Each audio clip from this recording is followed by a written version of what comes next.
Muy bien, hermanos, buenas tardes. Vamos a comenzar nuestra predicación del día de hoy.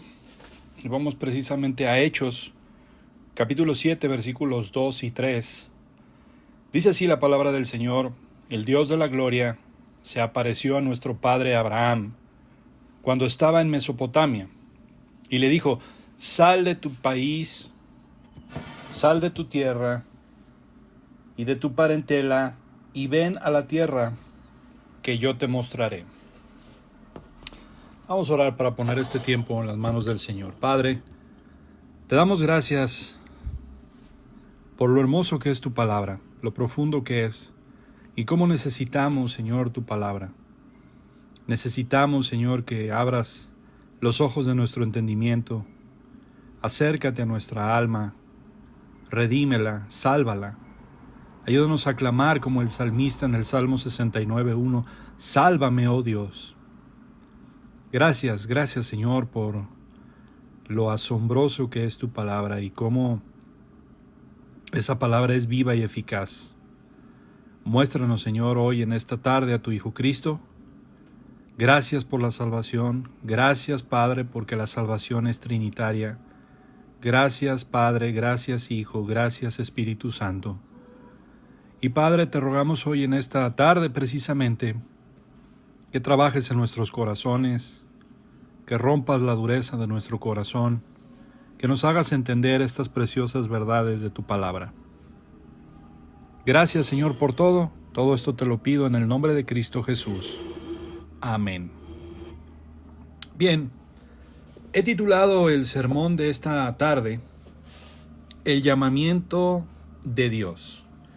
Como hemos venido estudiando este maravilloso capítulo de Hechos, la defensa de Esteban ante el Sanedrín, y cómo Esteban comienza precisamente con historia, con hechos, con las maravillosas obras que el Señor nos ha dado. Y hoy en este tiempo que nos toca estar en casa debido a esta enfermedad del coronavirus, he estado leyendo mucho los salmos. Ustedes mismos pueden ver que he estado compartiendo versículos en el grupo acerca de los salmos. Y una de las cosas que me llama la atención es cómo los salmistas hacen mucha referencia a las obras del Señor. Hacen mucha referencia a las maravillosas obras que el Señor ha hecho. Y eso es precisamente lo que hemos visto, la maravillosa salvación de todo lo que compone. Y el primer sermón acerca de este estudio de Hechos, capítulo 7, versículo 1 al 3. Oíd, escuchad. El segundo fue el Dios de la gloria. El tercero fue la redención particular. Y hoy he titulado este sermón El llamamiento de Dios. Y precisamente me gusta el orden en cómo Esteban empieza a hacer su sermón. Es sistemático, es ordenado y nos va llevando precisamente a conocer más el Dios de gloria, su salvación gloriosa, su llamamiento, su elección, su redención particular. Y todo esto es importante para poder entender nuestra salvación.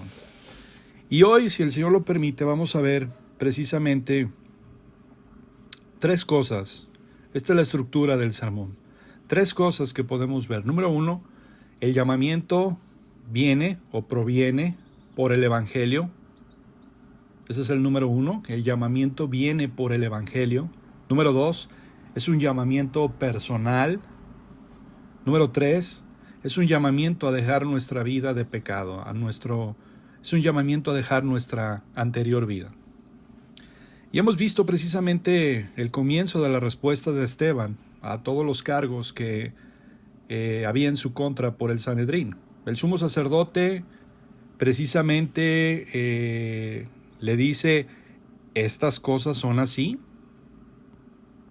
Esteban responde magistralmente, llevándolos a la historia. Yo lo he dicho, no me he cansado de decirlo, este es un sermón magistral, es un sermón digno de estudiarlo, de saborearlo poco a poco, de saborearlo a fuego lento, Y es un sermón magistral que nos lleva a través de la historia, pero es una historia cargada con muchísima teología, con muchísima doctrina.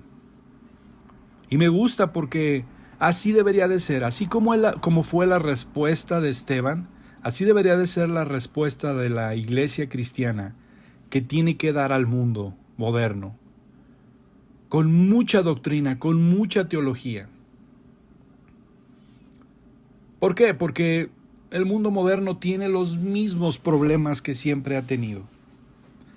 Y hermanos, tenemos un mensaje a los hombres y a las mujeres que están sufriendo y que se encuentran en angustia. El centro de este mensaje es la cruz de Cristo, a Jesucristo y a este crucificado. El gran mensaje de la iglesia cristiana es que en Cristo Dios ha hecho todo lo necesario para reconciliarnos con Él y ser libres de la terrible ira, del poder del pecado, de las consecuencias del pecado que hemos estado padeciendo. Hermanos, hay un resumen del glorioso evangelio aquí en esta declaración de Esteban al Sanedrín, y por eso es que lo estudiamos a detalle. El llamamiento nos llega a través del evangelio.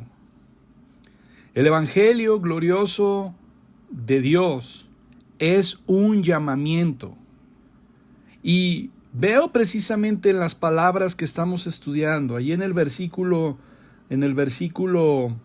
3, dice: sal de tu tierra y de tu parentela y ven a la tierra que yo te mostraré. Ahí está el llamamiento. Ahí está la idea central de este mensaje. Y lo vamos a ir desarrollando poco a poco, pero este es el llamamiento. Sal de tu tierra, sal de tu parentela y ven a la tierra que yo te mostraré. Y quizás viene una de las preguntas a nuestra mente, pero ¿cómo nos llama Dios? ¿Cómo es ese llamamiento? Bueno, es a través de la predicación de su palabra. Es a través de su palabra. Su llamamiento siempre incluye su palabra. Mire, quiero que me acompañe. Vamos a Romanos, capítulo 10, versículos 13 al 15. Romanos capítulo 10, versículos 13 al 15 dice: porque todo aquel que invocare el nombre del Señor será salvo. Está muy claro aquí. Todo aquel que invoque el nombre del Señor será salvo. ¿Cómo pues invocarán a aquel en el cual no han creído? ¿Y cómo creerán en aquel de quien no han oído? ¿Y cómo irán sin haber quien les predique? ¿Y cómo predicarán si no fueren enviados? Como está escrito: cuán hermosos son los pies de los que anuncian la paz, de los que anuncian buenas nuevas. Es a través de escuchar la palabra de Dios, es a través de escuchar su evangelio. Thomas Watson dice lo siguiente: fue por los oídos que perdimos el paraíso, cuando nuestros primeros padres escucharon a la serpiente. Y es también por los oídos, por escuchar la palabra predicada, que alcanzamos el cielo. Fue por los oídos, lo quiero volver a repetir, fue por los oídos que perdimos el paraíso, cuando nuestros primeros padres escucharon a la serpiente. Y es también por los oídos, por escuchar la palabra predicada, que alcanzamos el cielo. La predicación del evangelio es el llamado de Dios al arrepentimiento y a la fe. Es por medio de la exposición clara de las Escrituras en donde el Espíritu Santo lleva a cabo su genuina obra. Es precisamente la predicación, es el camino donde a través de los siglos Dios ha llamado a las personas a esta gran salvación que nos ha sido proporcionado en la persona de su Hijo Jesucristo a través de su muerte. Dios ha llamado precisamente a los pastores, a los predicadores, a entregar este mensaje. Y es un mensaje de mucho valor. Muchos hombres, muchas mujeres han sido llamados escuchando la predicación, la exposición de las Escrituras, por medio de labios humanos, el anuncio del mensaje de salvación. Esa es la manera en que Dios nos llama. Y quiero hacer el énfasis de Abraham fue llamado precisamente por medio de la palabra de Dios. Sal de tu tierra. Sal de tu parentela, deja eso. ¿Sabe una cosa? Déjeme hacer un paréntesis aquí. ¿Sabe lo que significa la palabra iglesia? Iglesia proviene de una palabra griega que se llama eclesia. Eclesia significa los llamados fuera. Eso significa iglesia. Iglesia no es la construcción de un templo. Muchas veces confundimos eso. Creemos que la iglesia es una construcción. No, la iglesia son las personas. Iglesia significa los llamados fuera. Abraham fue llamado fuera. Vete de tu tierra, de tu parentela. Y recordemos lo que vimos la semana pasada, hermanos. De dónde Dios los sacó.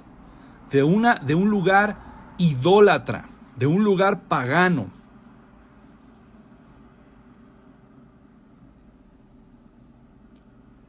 Por eso es que Dios precisamente, a través de su palabra, a través de su escritura, Él nos llama a salir. John Stott dice lo siguiente: la Biblia, escuche bien, la Biblia es Dios predicando.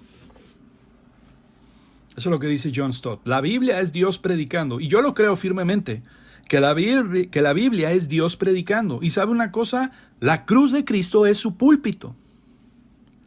La cruz de Cristo es su púlpito donde Él predica la palabra de Dios. Hermanos, déjenme hacer otro paréntesis aquí. Es tan necesaria la fiel exposición del Evangelio en las Escrituras, en el púlpito. Déjeme leerle algo que leí esta semana en un libro acerca del púlpito, acerca de la importancia que tiene. No me refiero al púlpito físico, sino a la predicación. Es tan central, es tan vital, que dice lo siguiente: ese púlpito, ¿con qué sentimiento de amargura será recordado por los millones de perdidos? Muchos pecadores empedernidos exclamarán en la prisión de la desesperación: ese santuario y ese hombre de Dios me advirtieron de esta espantosa eternidad, pero yo no presté atención a su reprensión. Ese púlpito sagrado me habló de la redención a través de la sangre de Cristo, pero yo desprecié el mensaje y pisoteé la sangre del pacto bajo mis pies. Y ahora estoy perdido. ¡Oh, qué terrible es este infierno eterno! ¡Oh, ese púlpito, cuánto agrava mi desgracia! No me habla en lo más mínimo excepto para añadir combustible a estas llamas.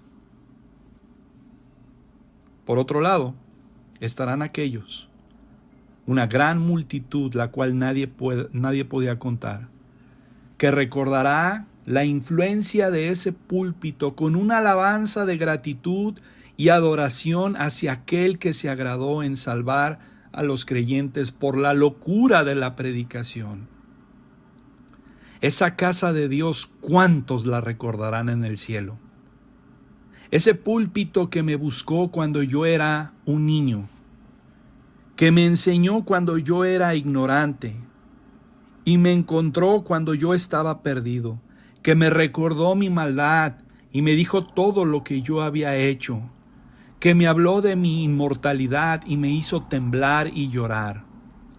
Nunca puede ser borrado de la memoria. Ese púlpito que me habló del amor del Salvador y de cómo sangró y murió y esperó hasta el sufrimiento para que yo pudiera aceptar su misericordia salvadora.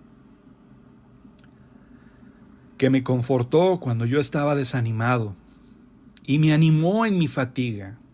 Que disipó mis errores y me ayudó a escapar de la trampa del cazador, que me ofreció el pan de vida cuando yo estaba hambriento, y me dio las aguas de salvación cuando yo estaba sediento, que me trajo su mensaje de paz cuando languidecía en mi lecho, aliviando mi cabeza dolorida, y cuando estaba muriendo, me dijo que no afligiera mi corazón. Ese púlpito, millones ahora en gloria dicen, me advirtió de aquella fiera prisión y me dirigió a estas mansiones en la casa de mi Padre.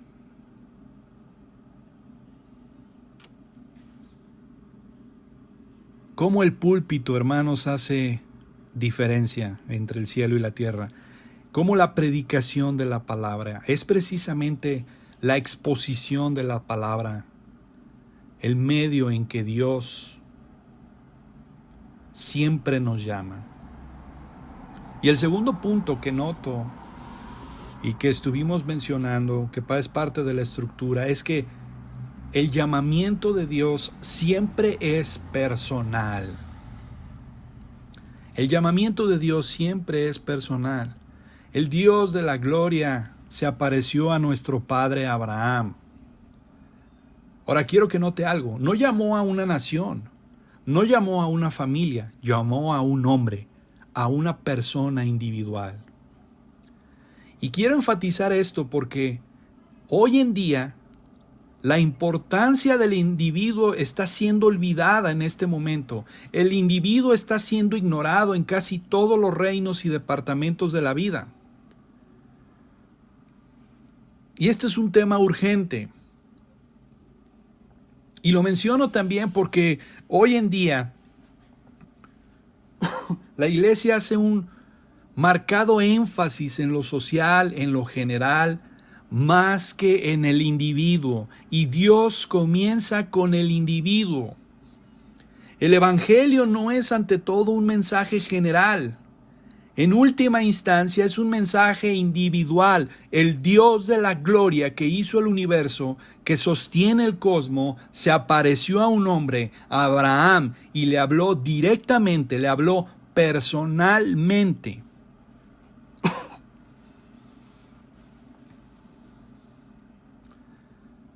Y lo enfatizo ahora porque muchos púlpitos hoy en día, muchas iglesias en sus púlpitos, dan una revisión política de este siglo actual. Hablan acerca del humanismo, hablan acerca de la psicología, hablan acerca de los gobiernos, hablan acerca de los presidentes. El evangelio muchas veces es presentado como una protesta contra los gobiernos. Ese no es el evangelio. Ese no es el evangelio. Y una de las razones por las que estoy aquí es para hablar precisamente con usted. ¿Sabe una cosa? Ni usted ni yo somos responsables de las condiciones del mundo. Pero hay algo de lo cual sí soy responsable. Y es hablarle a usted del eterno juicio de Dios. Hermanos, ustedes y yo no vamos a ser interrogados sobre la política de este siglo. Quiero que quede bien claro, usted y yo no vamos a ser interrogados el día que estemos delante de Dios. Él no te va a preguntar cómo fue la política, cómo fueron las condiciones sociales. No, vamos a ser interrogados acerca de nuestras propias almas y lo que hemos hecho con ellas. Esa va a ser la pregunta. ¿Qué has hecho con tu alma?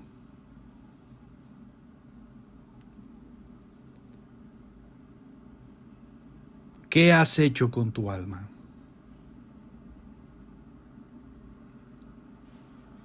Lo cual me lleva al siguiente punto. El tercero, que es un llamamiento a dejar nuestra vida de pecado. El siguiente punto que noto en las palabras de Esteban es que Dios hace un llamamiento a Abraham para que deje su antigua forma de vida. El Dios de la gloria se apareció a nuestro padre Abraham cuando estaba en Mesopotamia y le dijo: sal de tu tierra y de tu parentela, deja tu país, deja tu familia, deja tus parientes. Y esto es algo muy importante y esto es algo primordial en el llamamiento del Evangelio. Sal, sal, huye. Y podemos pensar, ¿qué significa esto? Bueno, sabemos lo que significó para Abraham.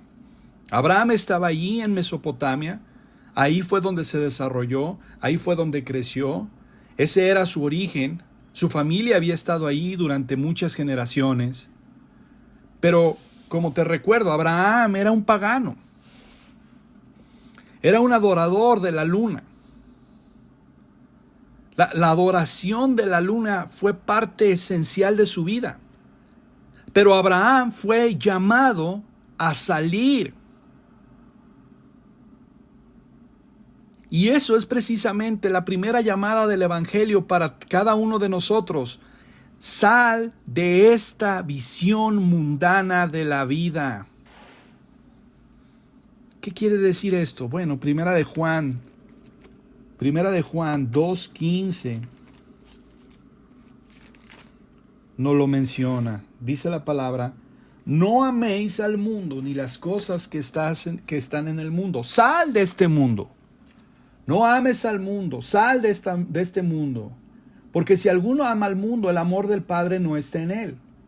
Porque todo lo que hay en el mundo, los deseos de la carne, los deseos de los ojos y la vanagloria de la vida, no provienen del Padre, sino del mundo. Sal de los deseos de la carne, sal de los deseos de los ojos, sal de la vanagloria de la vida.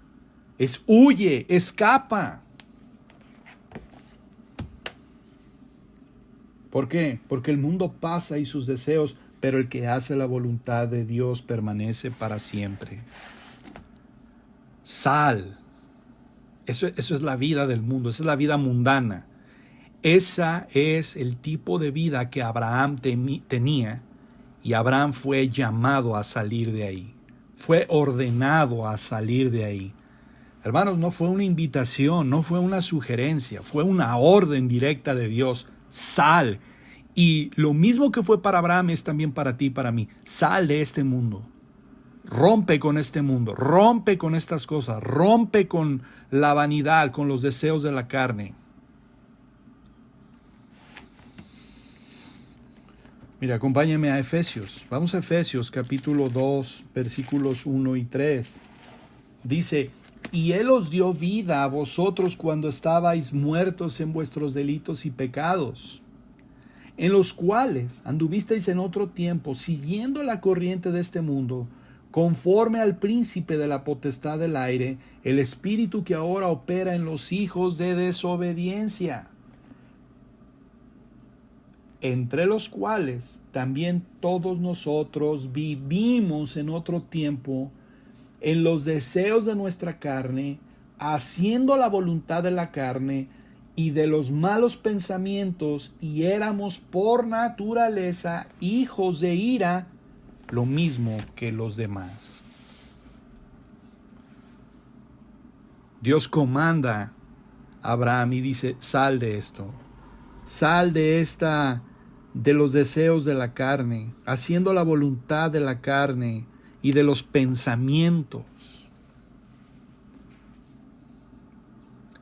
Y yo creo que una de las cosas, hermanos, que podemos pensar en este punto es: ¿por qué vivimos así? ¿Por qué vivimos en los deseos de la carne, en los deseos de la mente? Nuestras conversaciones son mundanas. ¿Por qué vivimos así? Bueno, la respuesta en la Biblia es que estamos en las garras del diablo. Y él es el que controla este mundo. Él es el príncipe del poder del aire.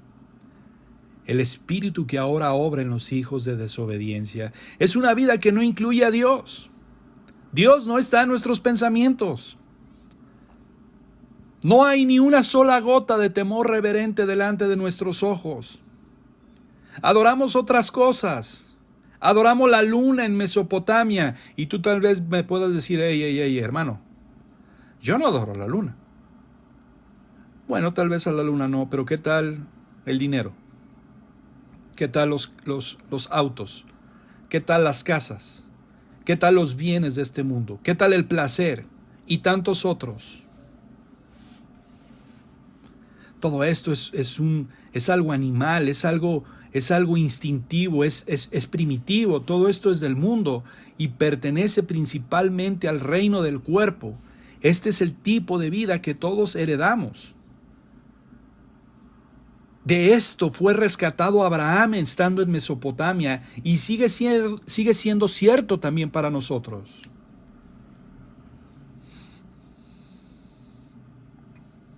Esta semana me puse a leer precisamente El progreso del peregrino nuevamente. ¿Alguna vez lo has leído? ¿Alguna vez has leído El progreso del peregrino? De John Bunyan. Fue un libro escrito en el 1600. Pero déjame decirle que ese libro, El progreso del peregrino, tiene más que decir a esta generación actual que todos los artículos brillantes de todos los periódicos del mundo. El progreso del peregrino. ¿Y cómo comienza? ¿Cómo empieza? Bueno, había un hombre viviendo en un lugar llamado la ciudad de la destrucción y se le llamó a salir. ¿Para qué? Para huir por su vida, para huir de esa ciudad. Y la Biblia menciona que este mundo es la ciudad de la destrucción. Es la ciudad de la destrucción. ¿Y qué quiere decir eso, hermanos? ¿Qué quiere decir que estemos en la ciudad de la destrucción? ¿Qué significa esto? Que estamos bajo la terrible ira de Dios. ¿Por qué las cosas son como son? Bueno, todo es parte del castigo de Dios a nuestro pecado y de nuestra rebelión contra Él. Dios está permitiendo cosechar lo que nosotros mismos hemos sembrado. Gálatas 6:7. No os engañéis, Dios no puede ser burlado, pues todo lo que el hombre sembrare, eso también cosechará. Si empiezas a adorar al hombre, pronto lo estarás matando. Si dices que puedes seguir adelante sin Dios, tu vida va a ser un caos. Y esto es parte de nuestro castigo. Estamos en la ciudad de la destrucción. Nosotros éramos por naturaleza hijos de ira, así como los demás. Efesios 2:3 y Romanos 1:18 dice que la ira de Dios se revela desde el cielo contra toda impiedad e iniquidad de los hombres. No dice que se va a revelar. No, la ira de Dios se revela.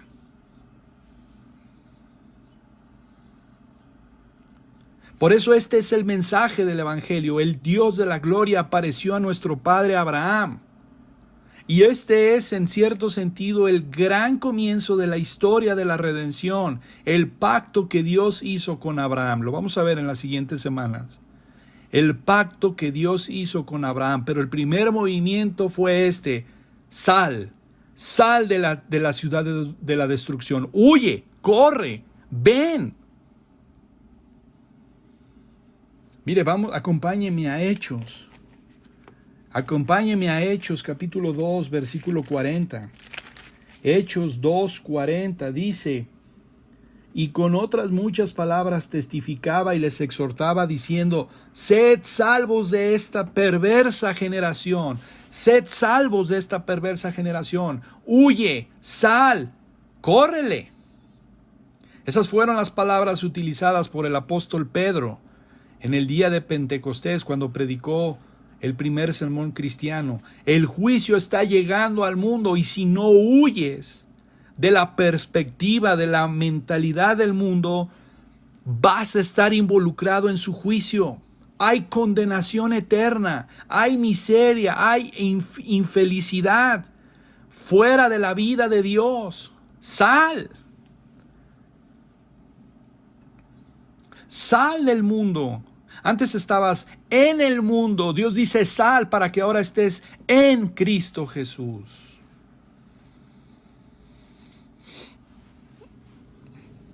Pero gracias a Dios que no se detiene el evangelio y la predicación en el lado negativo. Pero es importante ver el lado negativo primero.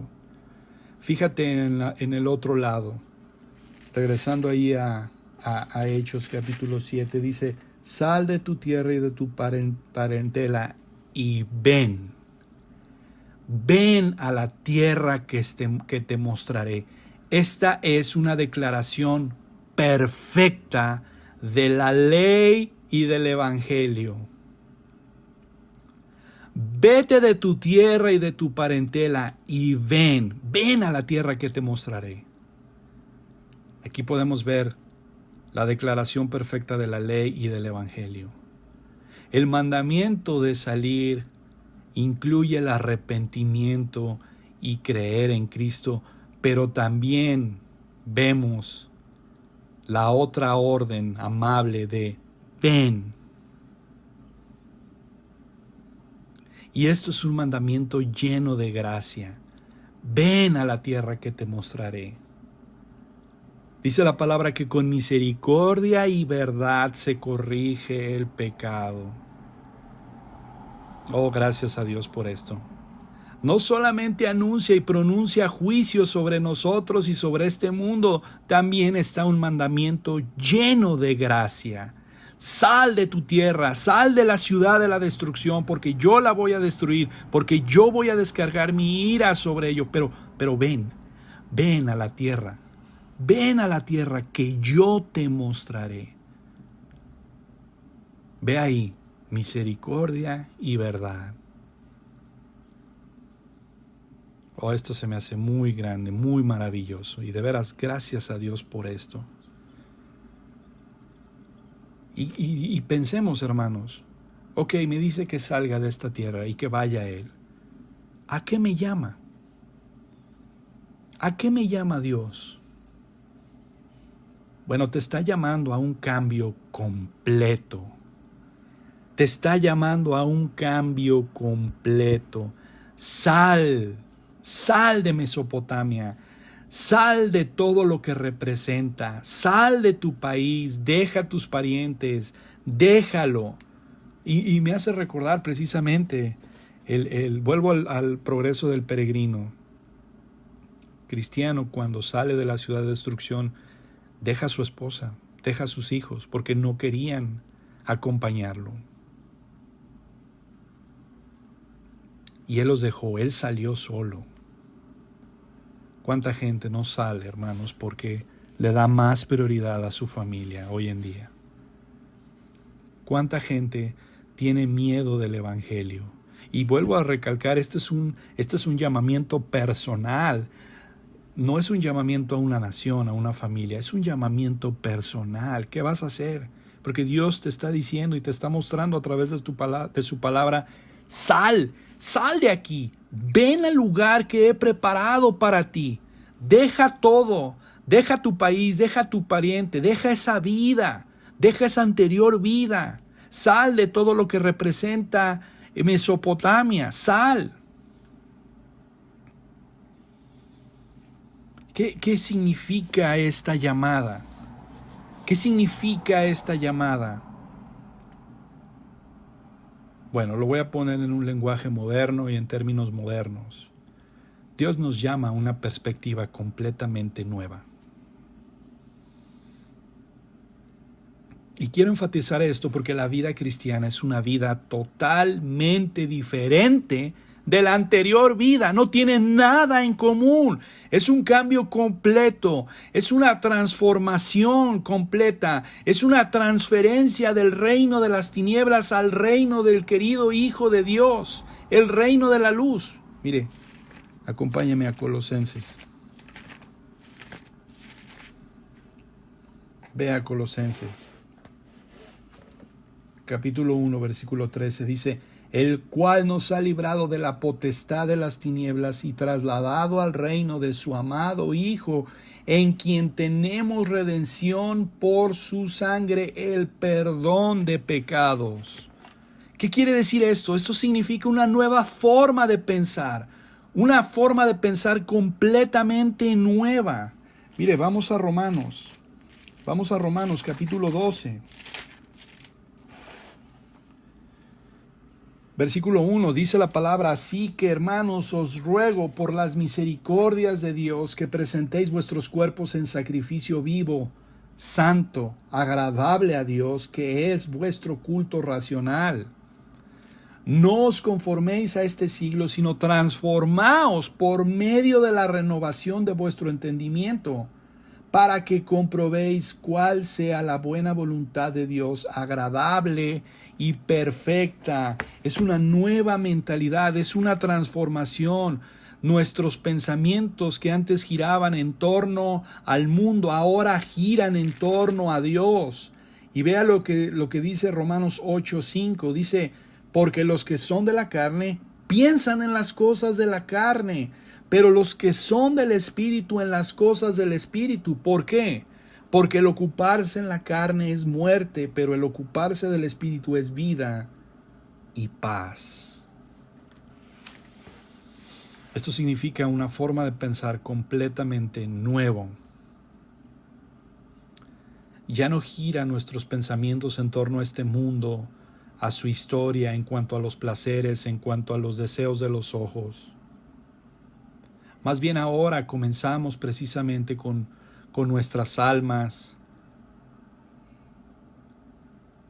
porque somos individuos, somos una entidad. Vine a este mundo solo y sé que tendré que morir solo. Estoy precisamente para dar cuentas a Dios, y esta es la esencia del Evangelio. Debo de anteponer mi relación con Dios a los hombres y mujeres. Debo de tener una relación con Dios antes de con los hombres y las mujeres. Y la falacia de este siglo es que engaña diciendo y presentándote que es más importante las condiciones sociales, la política, los eventos, el humanismo. No. Debes de empezar con Dios. Debes de empezar con Dios. ¿Se acuerdan que hace 2 semanas un abogado llegó a Jesús y le dijo: ¿cuál es el gran mandamiento de la ley? Y esta fue la respuesta del Señor Jesús: amarás al Señor tu Dios con todo tu corazón y con toda tu alma y con toda tu mente. Y este es el primer y gran mandamiento, y el segundo es semejante a él. Pero es el segundo: amarás a tu prójimo como a ti mismo. Escuche bien, para todos aquellos que tienen problemas en sus matrimonios, solo hay una manera de reconciliar al hombre con el hombre, y eso es reconciliándose primero con Dios. Solamente hay una manera de reconciliar al hombre con el hombre, y esto es primeramente reconciliándote con Dios. Esta es la forma de pensar de Dios. Sal de ahí, sal de este pensamiento. Comienza por ti mismo, no por la sociedad, no por tu familia. Comienza contigo.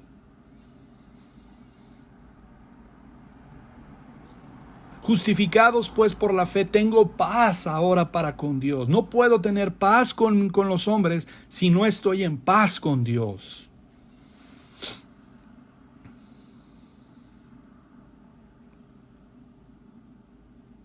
Y hermanos, yo quiero que entendamos esto, porque usted ha leído la vida de Abraham. Usted ha leído en Génesis la vida de Abraham.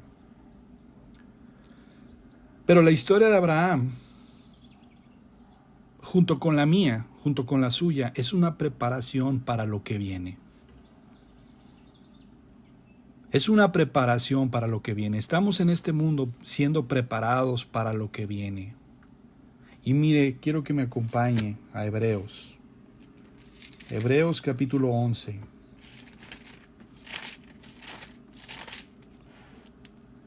Versículo 13. Conforme a la fe, murieron todos estos, sin haber recibido lo prometido, sino mirándolo de lejos y creyéndolo y saludándolo y confesando que tú y yo éramos extranjeros y peregrinos sobre la tierra. Somos peregrinos y extranjeros en este mundo. Somos gente de paso en este gran mundo y debemos de aprovecharlo al máximo mientras estemos aquí. Pero la gran enseñanza de toda la Biblia es que este no es el único mundo. Esto solamente es una escuela. Estamos en camino.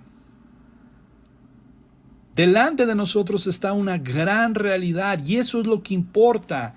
Sal, vente para acá.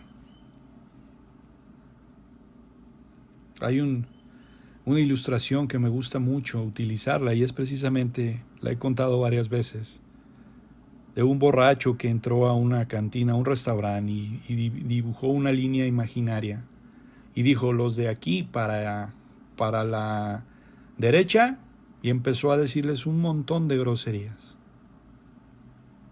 Y entonces se levanta uno que estaba a la derecha y le dice: óigame, a mí no me gustó que me haya dicho lo que me dijo. Y el borrachito le contesta y le dice: ¿no le gustó? No, pásese para este lado. Y es exactamente lo mismo. Sal. Estás en juicio, estás bajo el juicio de Dios. Estás en la ciudad de la destrucción y el juicio viene y es inminente. No me gusta escuchar esto. ¿No te gusta? Sal de ahí, ven para acá.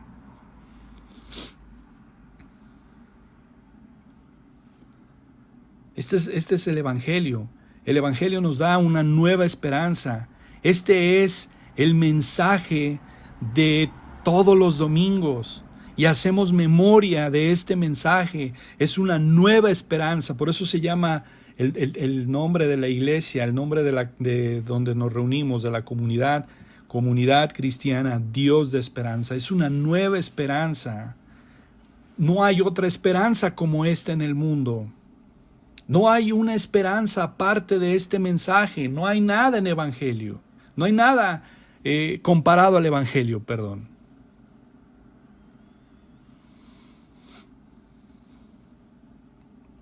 ¿Y qué promete este Evangelio? Puede ser una pregunta. ¿Qué promete este Evangelio? ¿Qué ha prometido este Evangelio?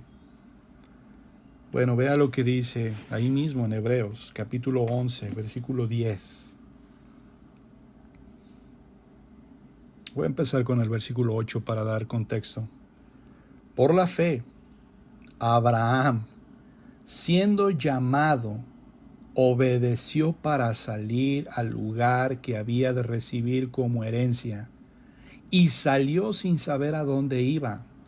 Por la fe habitó como extranjero en la tierra prometida, como en tierra ajena, morando en tiendas con Isaac y Jacob, coherederos de la misma promesa. Versículo 10, esto es importante.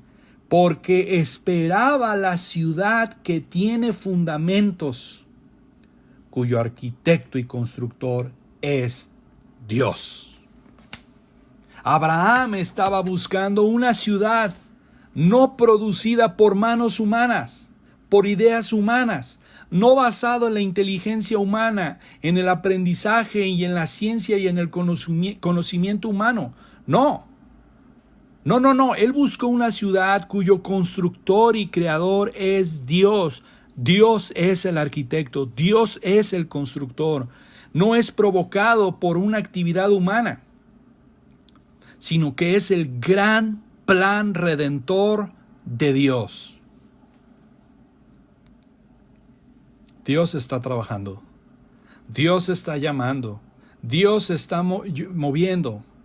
lo está llevando a cabo. Este es el mensaje. Hermanos, el Evangelio no trae un mensaje de reforma mundana. No es una reforma mundana el Evangelio.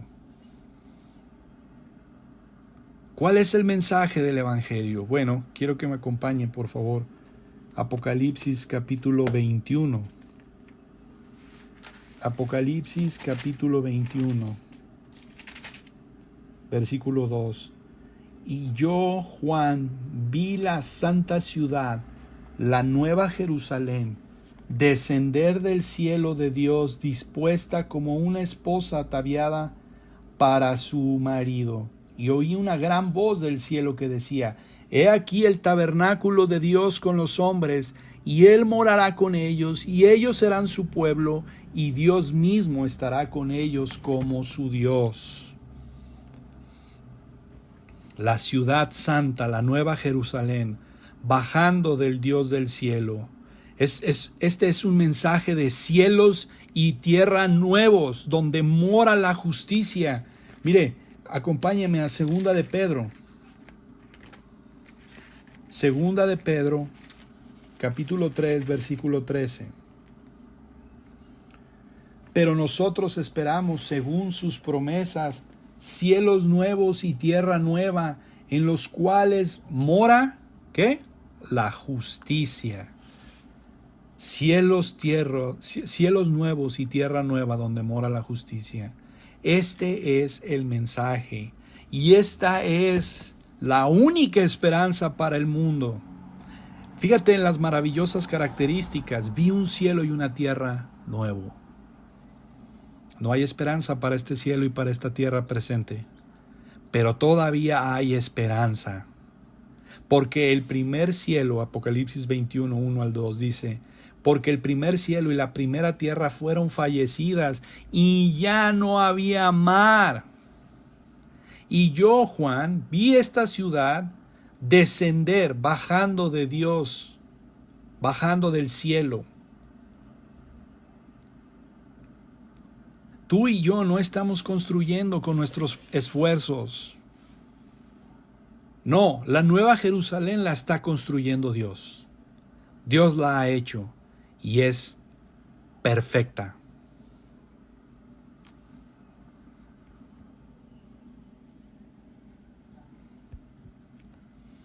Y ahí mismo, precisamente en Apocalipsis, hermanos, capítulo 21,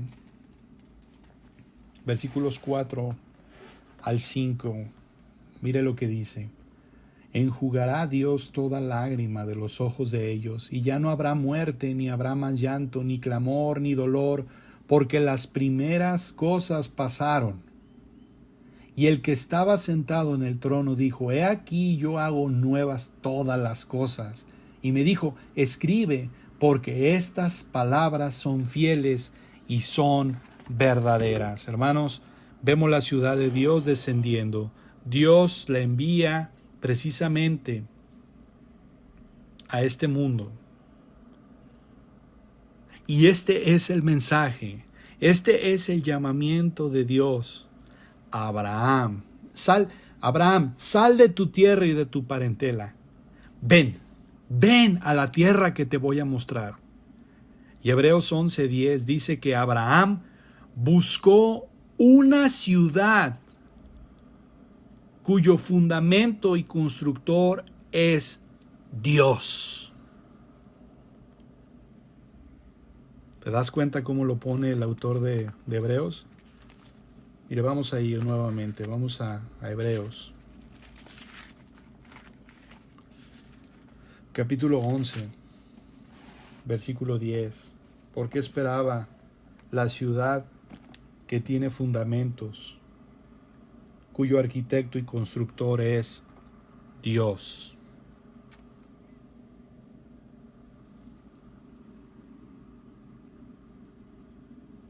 Vea lo que dice el 14 y el 16. Porque los que esto dicen claramente dan a entender que buscan una nueva patria. Pues si hubiesen estado pensando en aquella de donde salieron, ciertamente tenían tiempo de volver. pero anhelaban una mejor, esto es, celestial, por lo cual Dios no se avergüenza de llamarse Dios de ellos, porque les ha preparado una ciudad.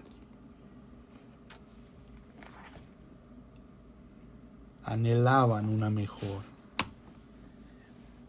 Y yo tengo una pregunta para ustedes. Una pregunta que es solemne. ¿Estarás tú en esa ciudad? En realidad esto es lo único que importa. No importa tu trabajo, no importa tu salud, no importa tu condición, no importa este mundo. Este mundo va a ser destruido. Hoy con este coronavirus, hermanos, esto es principio de dolores. Esto es principio de dolores. Lea Apocalipsis, lea Isaías, lea Ezequiel.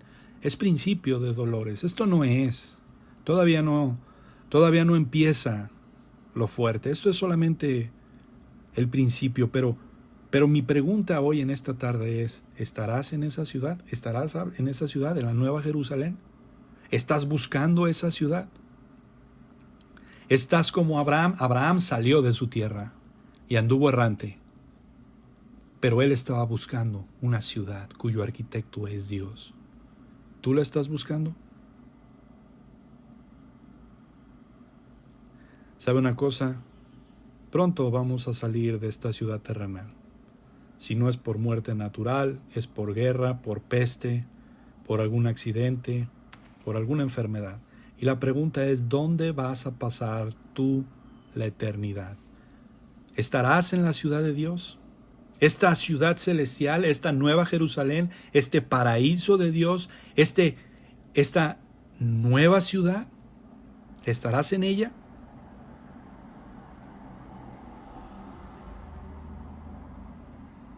¿Serás miembro de esta ciudad? ¿Serás ciudadano de esta ciudad de Dios? ¿Dios no se avergüenza de decir, yo soy tu Dios? Aquí está el mensaje, hermanos. Y debes de tomar una decisión ahora mientras estés en este mundo. Debes de tomar una decisión. Es precisamente, aquí está la exposición de la palabra, aquí está el evangelio, aquí está el caso presentado, están las evidencias, están las pruebas. Y demando una respuesta. ¿Serás miembro de esta ciudad?